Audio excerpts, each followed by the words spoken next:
동양뉴스TV 주간 핫뉴스 시작합니다. 안녕하세요. 최진서, 서다민입니다. 네, 오늘도 코로나19 소식부터 전해야 될 것 같은데요. 네. 우리나라에서도 코로나19 백신 접종이 이제 시작됐죠. 네. 백신 얘기를 나누기 전에 확진자 신규 발생 추이부터 한번 살펴보도록 하죠. 네, 국내 코로나19 신규 확진자는 연일 300명대에서 400명대로 등락을 반복하고 있는 상황인데요. 26일 0시 기준 신규 확진자는 406명이었습니다. 지난 20일부터 최근 일주일간 신규 확진자 수는 448명, 416명, 332명, 356명, 440명, 396명을 나타냈습니다. 네, 설 연휴 이후에 급격한 확산세는 나타나지 않고 있지만 그래도 여전히 확진자 수는 줄어들지 않고 있는 상황이네요. 네. 오는 28일 현행 사회적 거리 단계가 일단 종료가 되죠. 네. 앞으로의 조치에 대해서 정부는 어떤 입장을 밝혔나요?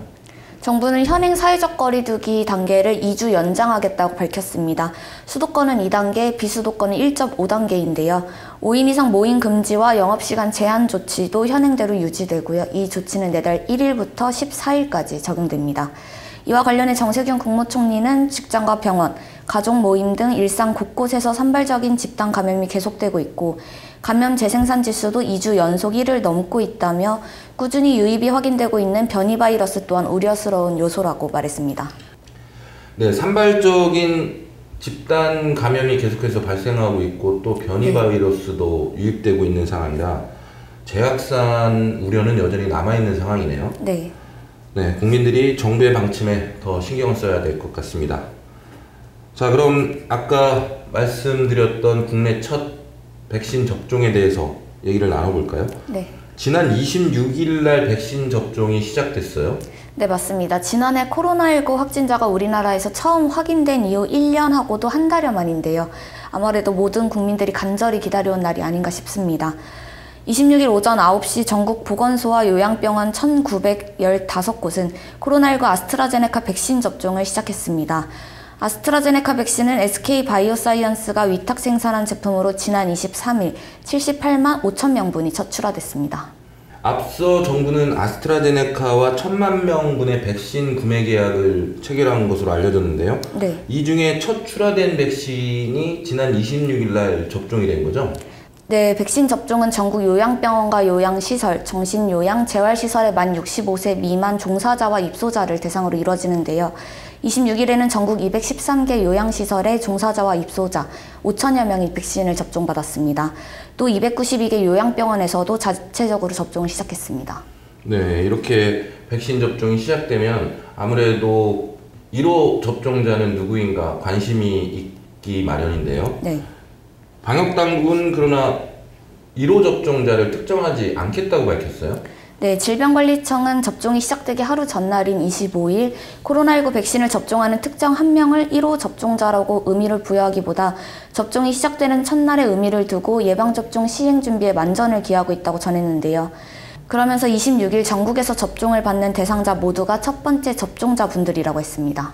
네, 어쨌든 뭐 각 보건소마다 첫 백신 접종자는 나왔을 테고 접종을 받은 이 접종자들의 반응은 어땠나요?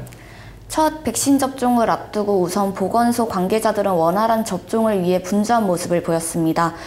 접종을 받기 위해 대기 장소에 앉아 순서를 기다리는 대상자들의 얼굴엔 긴장감이 감돌았습니다. 26일 오전 9시 서울 도봉구 보건소에서 첫 번째로 백신을 맞은 재활요양원 종사자 김정옥 씨는 전날 긴장을 해서 잠을 잘 이루지 못했다고 했습니다. 처음 백신을 맞는다니 불안한 느낌도 들었다고 전했습니다. 네, 아무래도 그동안 백신 접종과 관련해서 안 좋은 소식도 있었기 때문에 많이 긴장이 됐을 것 같은데요. 백신을 맞았을 때 그 느낌은 어떻다고 하던가요? 김정옥 씨는 독감 주사를 맞는 듯한 얼얼한 느낌이 났다고 했습니다. 백신 접종 후에는 최소 15분간 대기하며 이상 반응을 관찰해야 하는데요. 대기하는 동안에도 얼얼한 느낌은 계속 났다고 합니다. 김 씨는 일상회복을 하면 무얼 가장 하고 싶냐는 취재진의 질문에는 어르신들과 마스크를 벗고 식사도 같이 하고 생일잔치도 하고 싶다면서 웃음을 보였습니다. 네, 모든 국민이 간절히 염원하는 일상 회복일 텐데요. 네. 일상이 회복되면 모두들 하고 싶은 일이 많이 있을 것 같습니다. 백신을 접종받은 후의 증상에 대해서도 한번 얘기를 해주시죠. 백신 접종을 받은 직후에는 1분 정도 그대로 앉아있는 게 좋다고 합니다. 접종받은 후 최소 15분간은 이상반응 관찰실에서 대기를 하게 되고요. 접종 부위가 붓고 발열, 피로감, 두통 등의 증상이 나타날 수도 있다고 합니다. 하지만 대부분은 3일 이내 사라지거나 완화된다는데요. 만약 두드러기나 발진 등 알레르기 반응이 나타나거나 39도 이상의 고열 증상이 있다면 병원을 찾아야 합니다. 또 심한 알레르기 반응을 보이면 신속히 가까운 응급실로 가야 한다고 방역당국은 당부했습니다. 네, 이제 백신 접종이 시작되면서 코로나19 종식에 한 발자국 더 나아간 것 같은데요. 빨리 코로나19에서 벗어나서 일상회복이 되길 바라겠습니다. 네. 다음 국제 소식 하나 알아보겠습니다. 골프 황제로 불리는 타이거 우즈가 앞으로 골프를 할 수 없을지 모른다는 얘기가 있어요. 네, 타이거 우즈가 차량 전복 사고를 당해 다리를 심하게 다치면서 재기가 불투명해졌기 때문인데요. 현지 시간 지난 23일 오전 7시 12분께 미국 로스앤젤레스 카운티에서 타이거 우즈가 운전하던 차량이 전복됐습니다. 우즈는 사고 당시 다리에 심한 골절상을 입은 것으로 전해졌는데요. 인근 병원으로 긴급 이송돼 다리 수술을 받았지만 우즈가 다시 걸을 수 있기까지 수개월이 걸릴 것이란 전망이 나왔습니다. 네, 사고 당시 운전자는 우즈였고 네. 탑승자는 없었나요? 네, 없었습니다. 네, 당시 사고 현장에 대해서 좀 설명해 주시죠. 우선 우즈가 운전한 차량에는 우즈 본인이 유일한 탑승자였고요. 당시 또 다른 차량과 충돌한 것은 아니라고 로스앤젤레스 카운티 보안관은 밝혔습니다. 우즈의 차량 전복 사고 현장을 촬영한 영상에는 형체를 알아보기 힘들 정도로 크게 파손된 차량 앞부분과 범퍼, 한눈에 보기에도 정말 심각한 사고였음을 알 수 있는데요. 현지 경찰은 우즈가 술을 마시거나 약물을 복용한 증거는 없다며 단순 사고로 처리될 것이라고 밝혔습니다. 네, 타이거 우즈는 전 세계적으로 많은 팬들이 있는 프로골프인데요. 참 안타까운 소식인 것 같습니다. 네. 아무쪼록 잘 회복해서 다시 골프를 치는 모습을 볼 수 있었으면 좋겠네요. 다음 소식 알아보겠습니다. 지난주 체육계에는 학폭 폭로가 이어지면서 논란이 됐었는데요. 네. 이 학폭 논란이 이제는 연예계까지 확산되고 있다고요.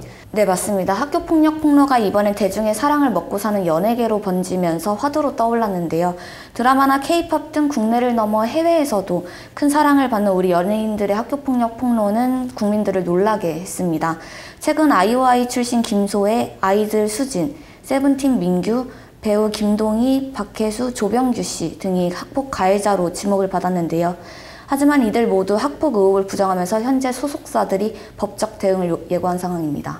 네, 피해자들은 뭐 당연히 피해를 입었으니까 피해를 주장하는 걸 테고요. 근데 지목된 이들은 또 아니라고 부인을 하고 있어요. 네. 어떤 게 맞는 걸까요?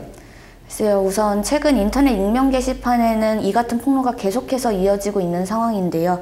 익명이라는 단어를 앞세워 정확하지 않은 정보나 악의적 소문을 퍼뜨리는 사례도 적지 않은 것 같습니다. 익명 게시판의 순기능만큼 부작용도 무시할 수 없는 상황입니다. 네, 이런 가운데 또 학폭 가해자로 지목된 한 배우가 이 드라마 첫 방송이 무기한 연기됐다고요? 네, 배우 박혜수 씨가 주연으로 출연한 KBS2 드라마 디어 에미 첫 방송을 앞두고 있었는데요. 박혜수 씨의 학폭 논란이 지속되면서 KBS는 디어 에미의 첫 방송을 무기한 연기하기로 했습니다. 이와 함께 제작 발표회도 연기됐는데요. 현재 박혜수 씨의 학폭과 관련해 피해자 모임까지 생기면서 논란은 쉽사리 사그러들지 않을 것으로 보입니다. 네, 이 학폭 폭로가 마치 유행처럼 이렇게 번지고 있는데요. 네.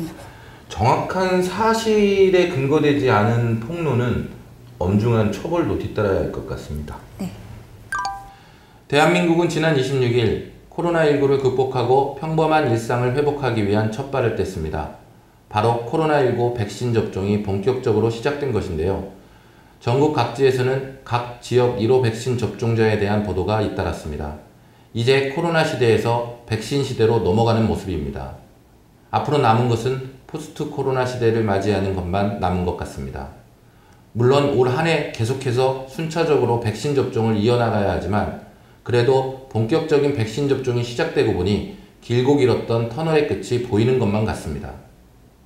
평범하지만 소중한 일상을 되찾기 위해 앞으로 남은 것은 예방접종에 대해 보다 적극적으로 동참하는 것이 아닌가 싶습니다.